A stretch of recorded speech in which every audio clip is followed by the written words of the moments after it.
Welcome back to the Exceptional Sales Leader podcast, and a very special welcome to a man coming in on a Sunday. He's working on a Sunday. It's actually 6 p.m. on a Sunday evening as we record this. Coming in from Indianapolis, Mr. Todd A. Krause. Welcome to the podcast, my friend.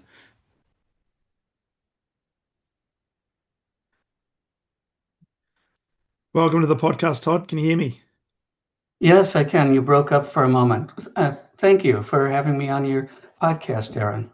It's well, technology is a wonderful thing. I could hear you perfectly, but I got to apologize, and I apologize to you before we press record, and I apologize to listeners. As we're recording this, my AFL team, the Melbourne Demons, had a big win yesterday, and they came from a long, long, long way back.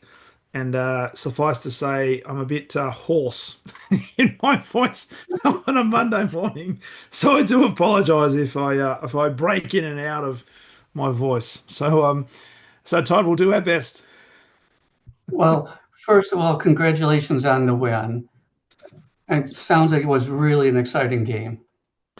It was, and halfway through the game, it looked like it was going to be a terrible, terrible game to watch. But then in the second half, it just got absolutely manic, which was phenomenal. So Todd, looking forward to this conversation. You're the founder of Silver Sun Consulting. You've got an extensive background in building and running businesses, and we're going to talk about leadership and particularly leadership from a human element in the age of change, but also in the age of technology. Before we get into I guess the crux of the conversation, I always like to do get a bit of background on the guest in terms of where it all started for you and what was it that was the catalyst for you to move into business and particularly in the area that you focus on today. Well, I wasn't actually thinking business when I went to the university in Milwaukee, Wisconsin. I was thinking physics. Hmm. But my idea of what physics was a much more hands-on science. And I found out it was very theoretical, very math focused. I think if I picked engineering, I probably would have stuck with it. Hmm. So I got in, heavily loaded my schedule first semester as a freshman and was drowning under calculus and physics that were supposed to be concurrent. Dropped both of them, barely stayed a full-time student that semester, finished with a terrible GPA, but I got through it. And then I thought, well, I did well in Spanish, so I'm going to do Spanish. That's it, Spanish. Only, I'm sorry to say, but the language instruction in the US is horrible. Right. I got straight A's, You got but I straight couldn't A's. a conversation when I traveled to Spain. And that was just so shocking to me. So after trying Spanish and realizing how far behind I was, I switched to business because I was always like math. Yeah. Landed in business as a finance student, and I wanted that high-powered finance job at that point. That's what I was going to go after. Only I graduated to find out that the accountants get the high-powered finance jobs, the finance majors get the sales jobs. Ah. So I took I had the good fortune of graduating in the middle of a recession. Tried for 6 months to land permanent employment in Milwaukee. I was married at the time. I actually got married and we graduated together as a married couple. Not the most common thing. So we're both struggling to find jobs. She was from Chicago, so we moved to Chicago and found jobs within 6 weeks. And then it Yeah. was a natural progression. Mercer, the big benefits firm, to the Crown family office working for a billionaire family in their accounting staff, to Harris Associates in their hedge fund division, which grew into a division. It really wasn't even a division when I started, but that operationally was my responsibility. Bounced to an international hedge fund organization. And here we come with the first really big business that I ever grew on my own. They wanted to spin out the back office. I thought it Right. was brilliant because instead of paying for operations, put them in a separate admin company and then have your clients pay the admin company for the services and then have the admin company go get other clients. So it worked until it didn't. And that's when two planes flew into some buildings in New York. Yeah. Yeah. Our international investors panicked. As soon as the markets unfroze a few days later and the banks were working again, they wanted all their money back. Hmm. Mhm. But my partner and I kept the admin company alive, and we literally built an airplane in the air, and I built it to $2 billion. Wow. Wow. But we were running on a shoestring. We had such a tight budget. Technology was making some big leaps forward at that time, but it was still horrifically expensive. We could window shop, but we couldn't afford it. We were gutting it out on spreadsheets, Word documents, and QuickBooks. We couldn't process things in volume, so we focused on things that were complex and didn't fit into the other systems. Hmm. But we were being marginalized, and I could see that. I had a chance conversation with somebody from ABN AMRO LaSalle Bank. They wanted to enter the fund administration business. They needed someone to tell them how to do it. They saw it from the outside, they could see it was a desirable business to be in, but they didn't know how to do it. And I ended up being that person. I was number 4 on the whole business unit, and I was the Hmm. knowledge expert. I hired all the professionals, I trained them, and the other 3 just coordinated within the bank and made sure that we had a place to live, we had desks, we had technology, we had computers, everything that we needed to function. Hmm. And then I found out that they couldn't close business. So here I am thinking back to my conversation with Fran, who was one of the partners at Anchor Asset Management, as they were spinning me out, and I'm flashing back to that conversation. And I said, Fran, I'm not a salesperson. What do I do? Yeah. Yeah. And Fran says, well, you tell them who you are and you tell them what you do. And I said, well, I can do that. Yeah, I can do that. So that's how I grew Anchor. And eventually Trident, which was a spin out from Anchor. Trident Financial Services was my company. Yeah. Yeah. So I left in June of 2006 to go to LaSalle Bank. And here I am sitting in there talking to these people running billion-dollar funds who are considering using our brand new, I mean, the paint hadn't even dried on it yet, business unit. And I'm going, well, this is who we are, and this is what we do, and this is what it's going to look like. And by the way, these people over here, they're the ones who are going to get the work done for you. May we have your business? And to my amazement, they signed up. Right. Can you believe it? They signed up. And we grew that business to $14 billion before the consortium chopped up the bank into pieces. Mm. Barclays took the European assets, Bank of America took North America, Santander took the Central and Southern American assets. So with that, because it sounds like you kind of fell into this sales role, right? I Because did. and when you fall into a sales role, you probably don't know what you don't know. You're absolutely right. But looking back on your career, where you built Trident, you built a $14 billion under management at the Bank of America as the first vice president. What did you do in retrospect that enabled you to do that? Because you said, "Oh, just tell them what you do and how you do it," and all of a sudden, business happened. Looking back, did you keep it really simple, or was there some sort of secret that perhaps you had that nobody else did that made it easy for you? I don't think it was a secret. I think I was practicing what somebody recently said to me and actually finally put a label on it. Yeah. I didn't really have a name for it. For years, I didn't. And as I was working to grow the consulting business and trying different approaches to get more growth. Somebody recently said, well, don't have sales calls. Just tell them, I'm not a salesperson. I'm the one who gets it done. I'm here to just tell you who we are, what we do, and how we do it. Hmm. And that's literally what I did. It was a conversation like you and I are having. Yeah. Yeah. Hi, I'm Todd. This is what we do, and this is how we do it for people like you. May we have your business?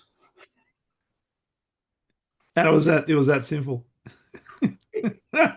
It literally was.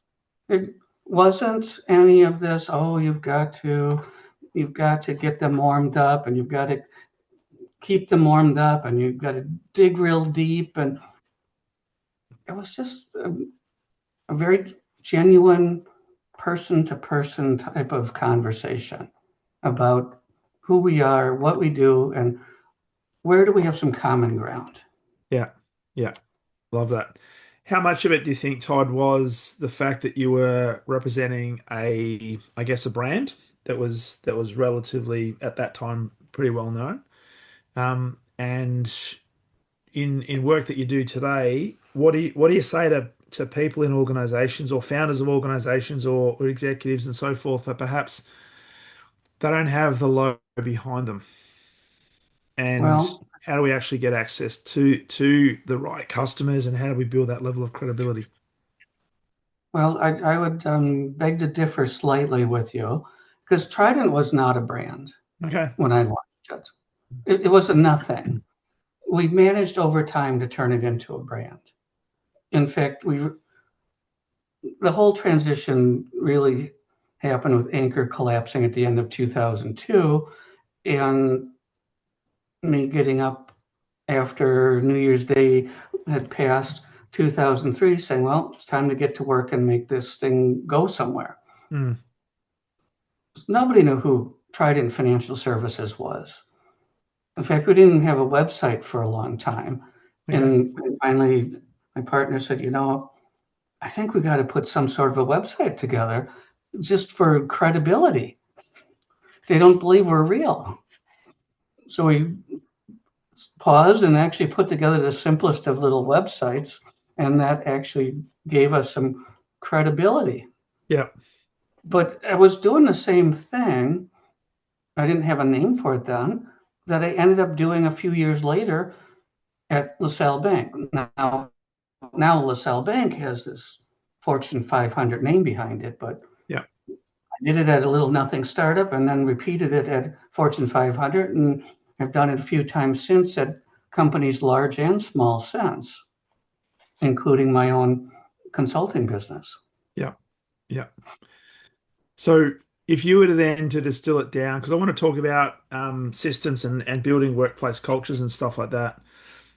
It sounds like, and without diminishing anything that you've done, it sounds like you kept it really simple and didn't overcomplicate things.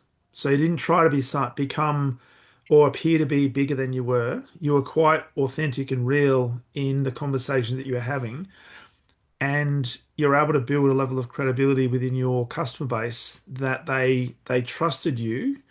And that trust was the fact that you came across as a person, I'm the one that's going to be doing this.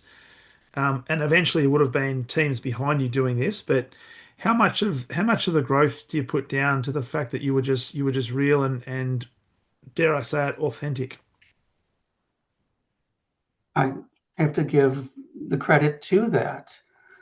Just look at so much of the advertising today.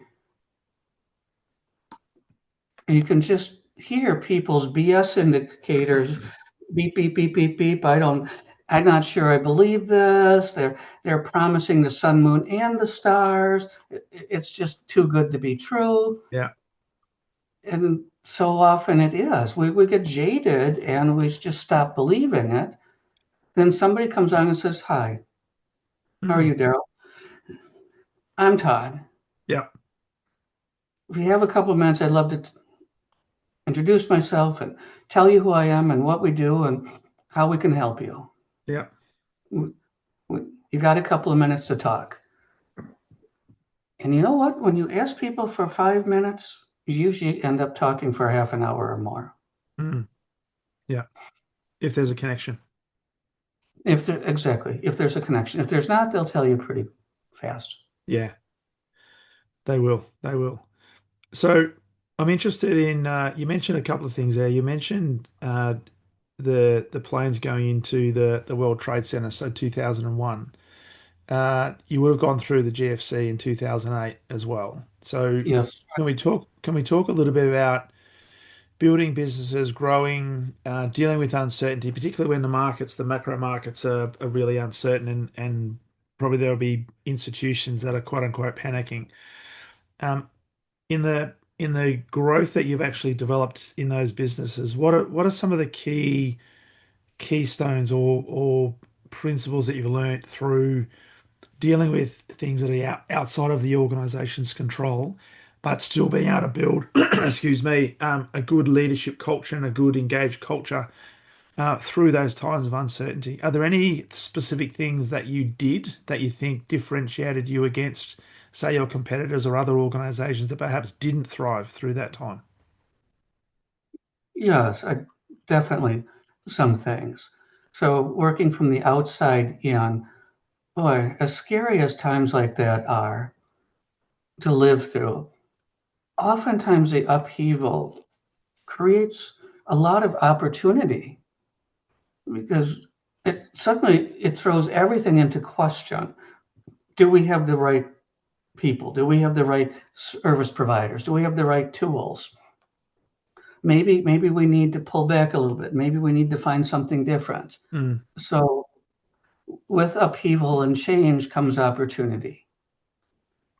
Going out there with that mindset is can really open your eyes to possibilities. So that's the outside thing. That's the let's not hide our head in the sand and wait for it to all blow over. Let's get out there and let's play ball and get as many at bats as we can with people because we will find opportunities mm, and people who are because of the change themselves have needs that we can service internally. Now, here's the big thing. I have always, and even at times looking back to my own detriment, protected my people. yeah. And I've always created a positive culture, a positive, caring culture inside of the bubble or inside of the walls that I had control over. As I built my own companies, I looked at a lot of what goes on inside of companies and said, we're not going to do that. We're not going to Mm, be that type of company where you're always saying, no, don't do that. No, don't do that. If you do, here's the consequences. I just flipped it around and I always told my managers, tell them what we need them to do. And then mhm, tell them what the rewards and the benefits are that come from doing that. So we tore down all the signages that was no and don't and penalty and put up things that explained what bonuses are available, what rewards are available when specific outcomes are achieved for our client base. And we celebrated it when people had wins. And we mm, cared about them as people. You don't hire the working part of the person. When you hire a human being, you get the entire package. They come with a mom and a dad and brothers and sisters and grandma and grandpa and friends. They come, some of them are really healthy, some of them have medical challenges. You get the whole person. yeah. So when we're understanding about that and when we can give them the space that they need to be people, and yes, occasionally they have to go take care of a sick child, Mm, and cars break down on the way to work, and people in the family die at times, and they'll need some time off. And they like to take things called vacations. So when we understand that and we meet them where they are, as people. They have needs just like you and I do. They bring their heart and soul to work, and Mm. you get a different level and a different quality of work. When you create that positive and caring environment inside the walls of the world of work, and then when you layer on one other thing, cultural competence. We Yep. all have we all have a background. We all come from somewhere. We all come from a culture, and we are shaped by that, and we're proud of it. So when you celebrate that and you recognize that and that that's important to them, now you've got somebody who's excited to be there and takes their heart and soul out to the client and doesn't just get the job done, but they get it done well and they do it in a caring way. And all of a sudden you find out that your operating expenses start going down. Mm. You're not having as much rework. You're not having as many complaints. Customers are raving about what you do and referring customers to you. Turnover drops. All of these have measurable dollars and cents consequences attached to them. And it's so different from when we diminish people and say don't and we tell them that we're paying them too much, which happens in some companies, and that we can't give them a decent raise and we don't recognize them. How do you expect somebody in that type of environment to feel good when they go to do work for one of your clients Mm. compared to somebody who says they see me, they value who I am, and I am just excited to be here and I love working with these people? I love that. Um, from your experience then, Todd, why do you think it is that a lot of companies out there, small, medium, large, enterprise corporates, talk a good game about we put the customer at the center of everything we do, or we treat our employees as family members, and yet they talk a good game, but they don't necessarily show that because for the most part, those companies are just focused on the bottom line and they utilize I guess, the employees to get the result. Um, what is it about? Because you would have gone through challenging times and it would have been easy to, I guess, downsize, etc. But what do you think about that approach that you've taken? Um, has allowed you to differentiate against all the other companies that talk a good game but don't necessarily demonstrate that through the behaviors. Well, Trident Financial Services grew from just my partner and I to where I had 20 people, highly paid, highly skilled financial people working for me at its peak. Yeah. We had $2 billion worth of client assets, global client assets. 2004 was a magical year. It's a year everybody in business should get to experience. We grew and grew and grew. We didn't lose a single client and we didn't lose a single staff person. In the current, I have a cleaning business too, which was pretty negative and had high turnover when I took over. We changed it and fixed that culture quickly. In the time since I bought it in September of 2020, Yeah. we've added over 1,000 positive Google reviews. We've grown the staff to 60. Our operating expenses keep plummeting, where our cost of services, our cost of providing services was maybe 64% of revenue. When I took over, it's currently at 57% of revenue. Revenues have shot up. It was at about 1.6 million when I bought it and finished 2020 right around 1.8 million. We're north of 4 million now. Hmm. Management team of 5. And the managers are buying the business from me.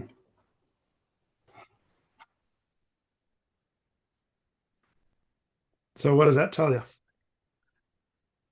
It works. When you show that you care about people, it works. But then you have these other cultures, and they get into this routine where it's like, oh, things aren't going well. Cut, cut, cut. We're going through a rough patch.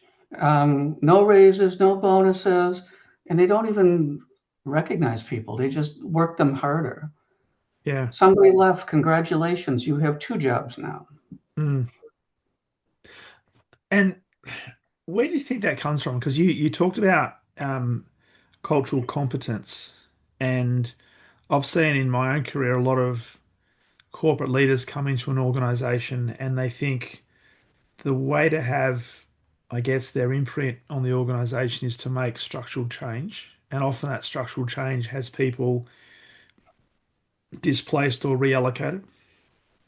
Yes. But they also talk in the same breath about wanting to build a big, engaging culture, a high-performing culture, and yet their behavior indicates that no, they're just here to make some short-term changes to maybe incentivize or make sure they get their short-term incentives, and it doesn't necessarily have any long-term focus. So in times of change, what have you actually done that's enabled you to ride the wave, invest in the people, and come out the other side, then being able to ride the crest of the wave? What have I done?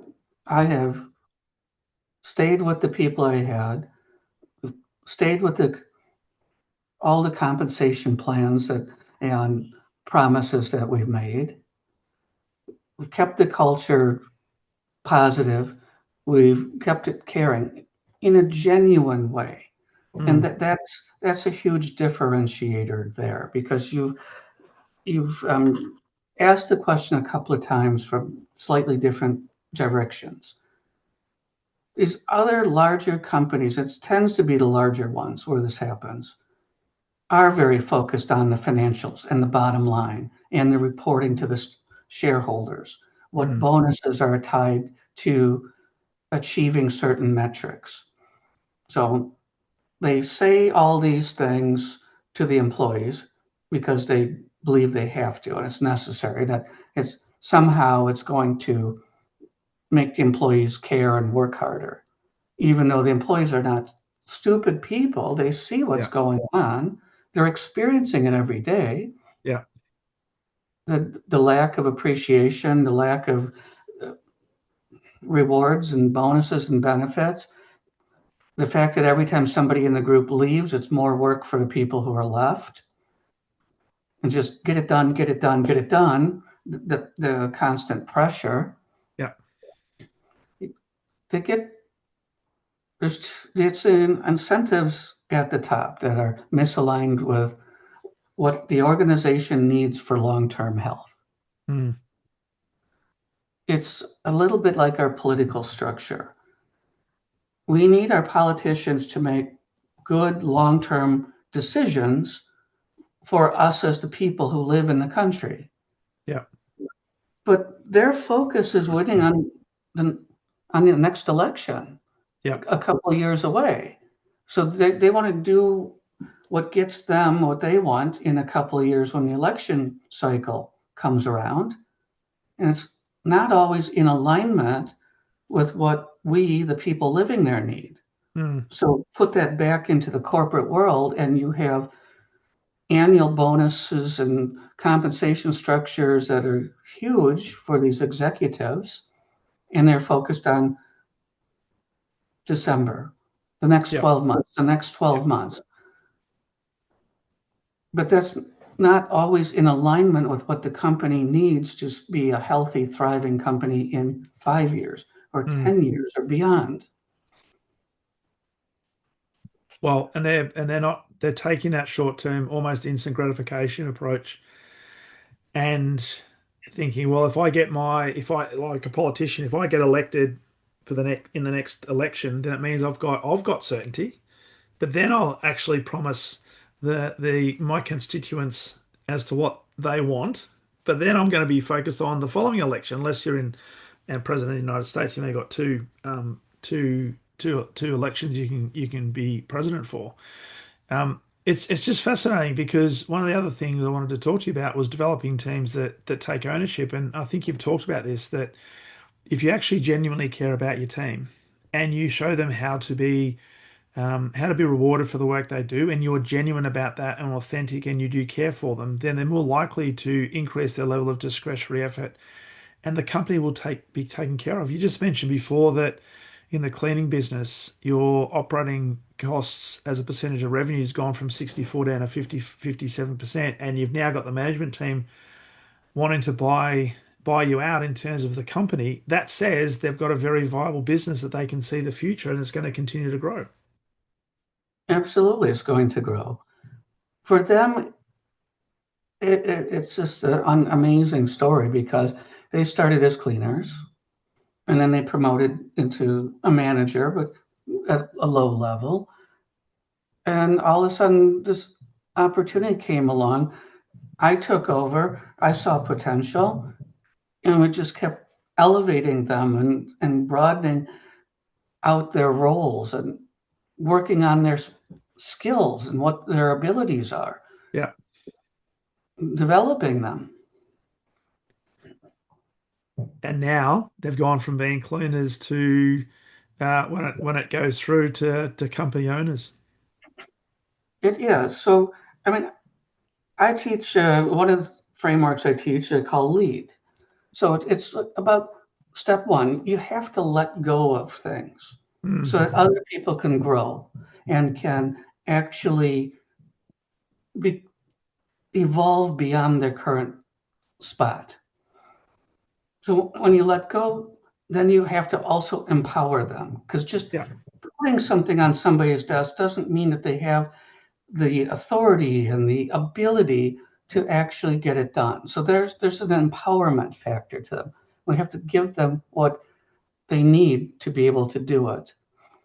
And then we say, well, okay, this is good. We've given them some stuff. We've let go of it. We've given them some ability to get it done. Now we want to make sure they do the right things. Mm, This is where this alignment comes to A. If we align them with what the company needs. And that's what I've always done with the bonus system. When we deliver what the client asks for, and the client tells us they got what they asked for, bonus. Now the worker is aligned with what that client wants and what the company promised them. yeah. And then finally, if we want them to grow, we have to invest in them. We have to develop them. When we start doing all of that, then our workload personally gets lighter and the people around us grow and become more and more capable.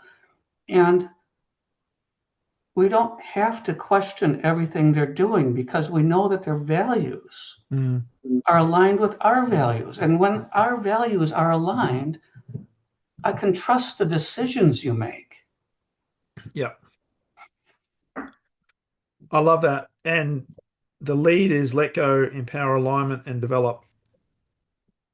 What's fascinating with there's sort of been a theme through this is when the external environment is not so much great, and the costs are being managed, one of the first things that get either cancelled or rescheduled or at least deferred is the development part.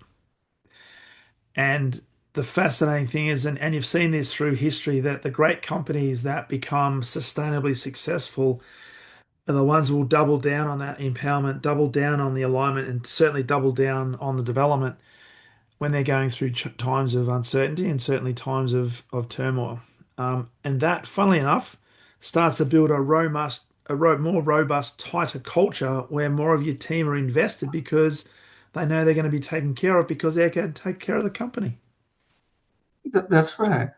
And develop doesn't always have to mean expensive training programs. Hmm. A lot of development is just conversations with the people Yeah, around you and work for you and guiding them through their thought and decision process. yeah, It's, one would assume that if you've made it to a management level position, that you've acquired some experience and some knowledge and over time, and that this is something that you can pass on to the people coming along behind you.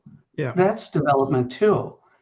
It doesn't mean taking days away from client work to sit over in the conference room and watch training videos. It happens in the hallways. It happens at the coffee dispenser. It as you're coaching them, as you're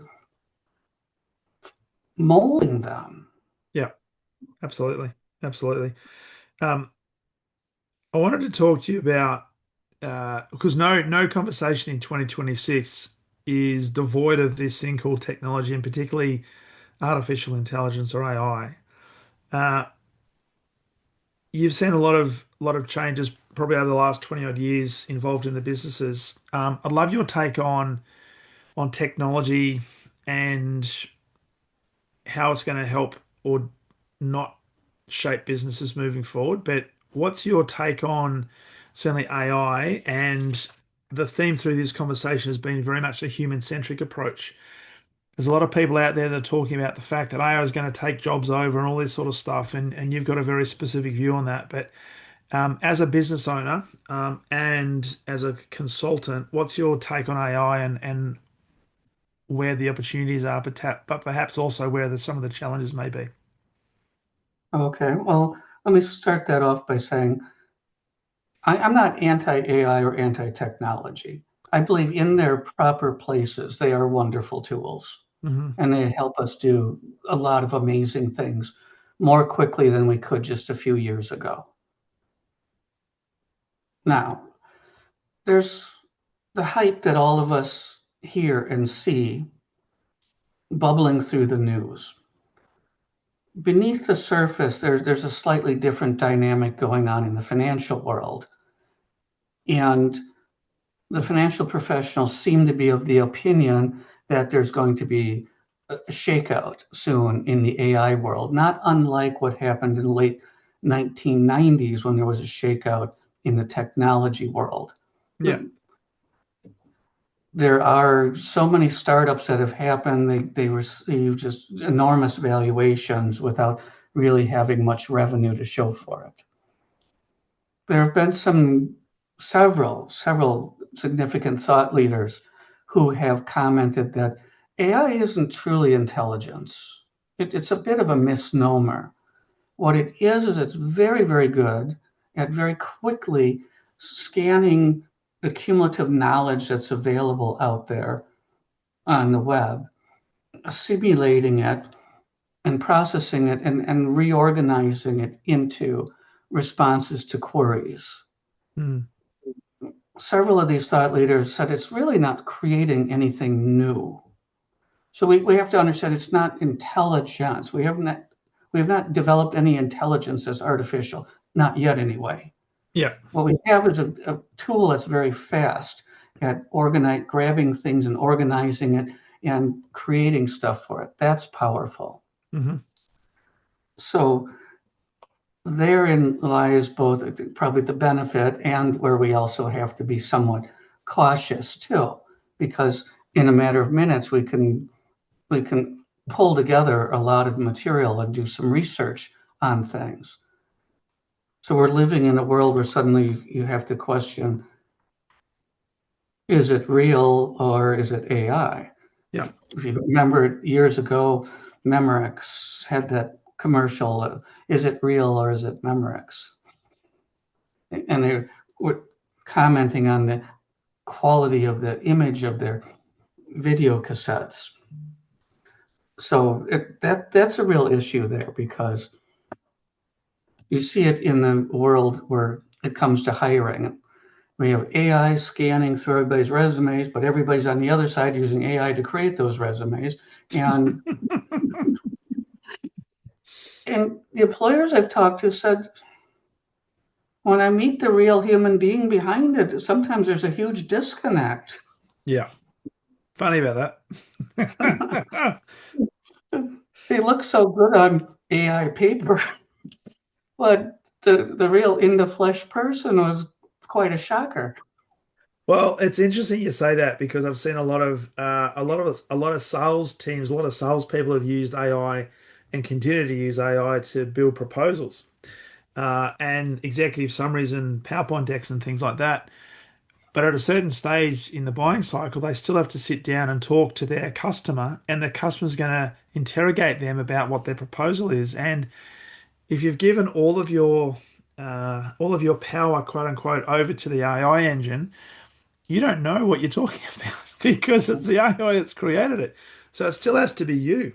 This is why the human element still is really, really important because at some stage, when you're recruiting somebody, particularly for a role that requires human interaction, you want to know, am I going to be talking to and working with a good human, or is this just a robot or somebody that's created an avatar that makes them sound a lot better than what they actually are? And unfortunately, that is the place where we are at the moment. And all of us struggle with it on a daily basis when we are trying to contact the larger companies primarily. Yeah. And we need to solve a problem. So often we end up talking to a chatbot or AI, which has, after at some point, the complexity of the problem we're dealing with just doesn't fit the model. And a lot of times you cannot even get AI to let you talk to some human being Mm, who's able to really discern what the appropriate solution is to your problem. yeah. Because a chatbot just wants to force you into sit box A, box B, C, or D. But And then you you know say, what? well, it's not quite A, and it's not really B either. Oh, it's so frustrating.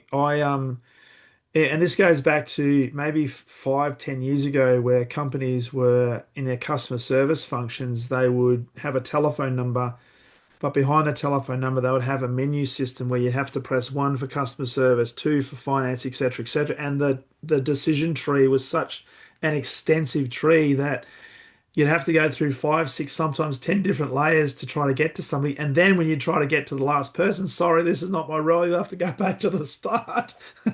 I just want to talk to a human.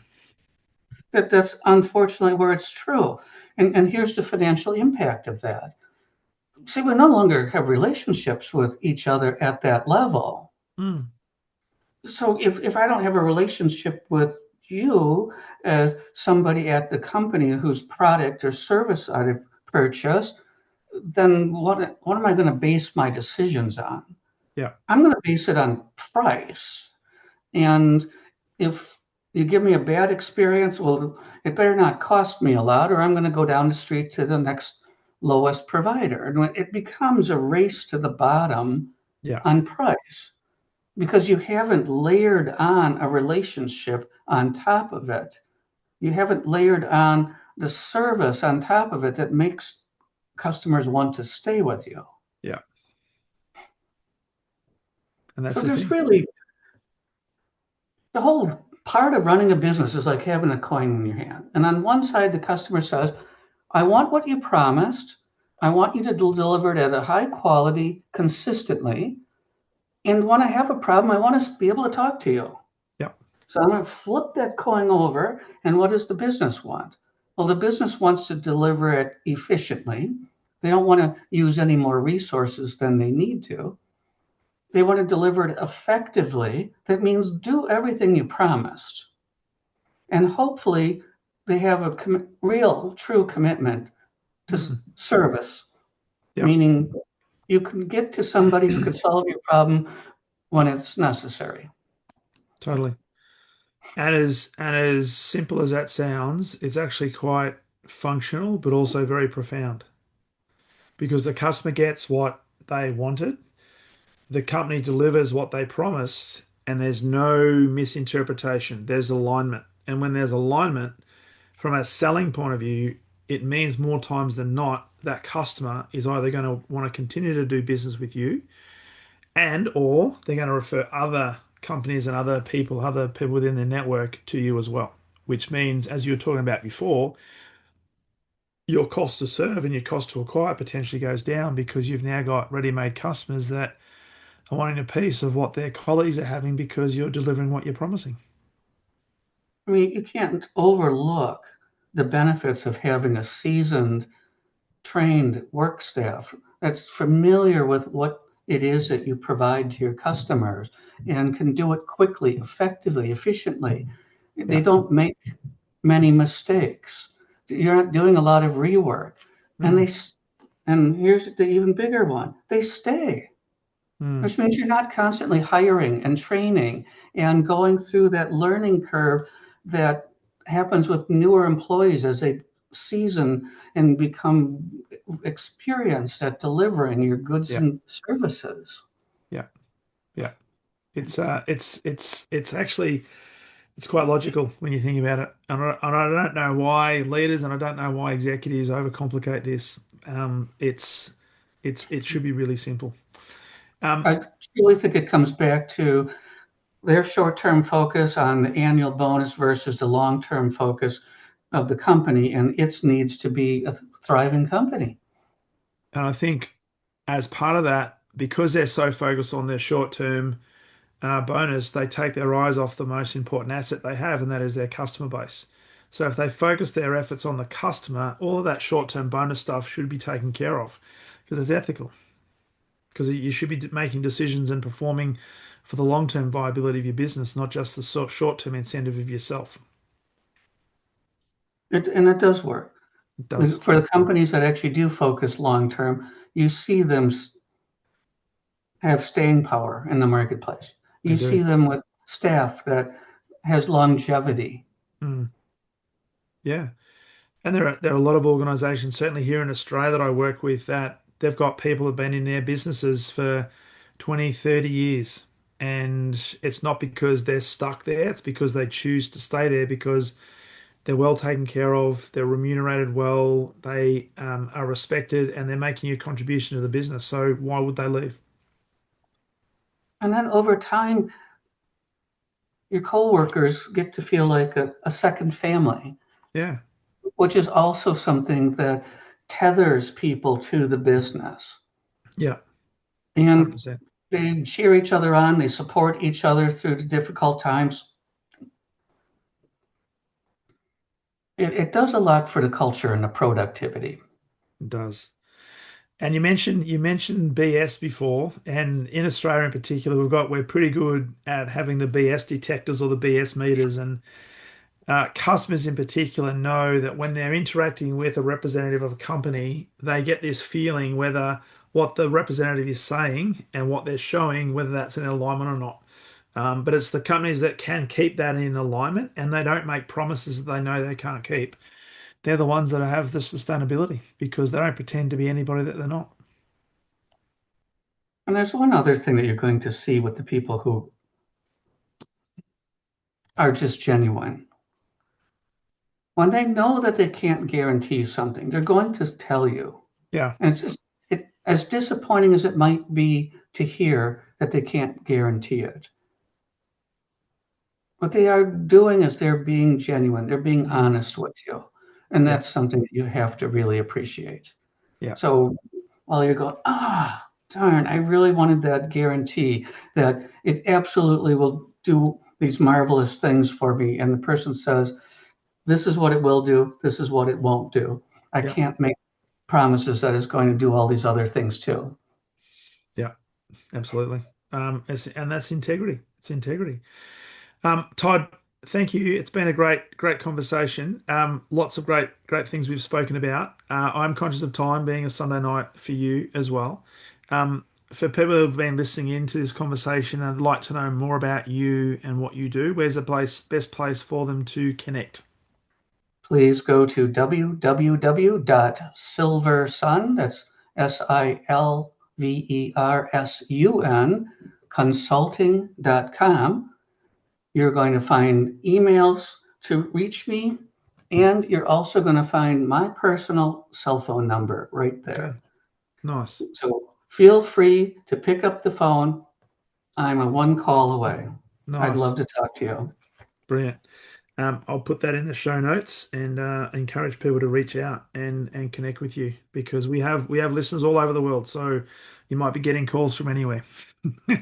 I would be happy to talk with them and have a chat just like you and I are having right now. Brilliant, brilliant. Hey Todd, thank you so much on a Sunday evening being part of this particular podcast. If there was one parting piece of advice, you've got a leader that's listening into this right now. Perhaps we haven't covered or you'd like to double down on. What's one piece of, I guess, leadership advice as an executive, as a company owner, to leave people with? If you want the company to grow, you have to build the machine. And that is more than just systems and processes. It includes the culture that you wrap around Yeah, those systems and those processes. When you do that, you'll create a thriving workplace. love it, love it. What a great place to end a great conversation. Todd Krause, thank you so much for being a great guest on the Exceptional Sales Leader podcast. Darren, thank you so much for having me. It's been a pleasure.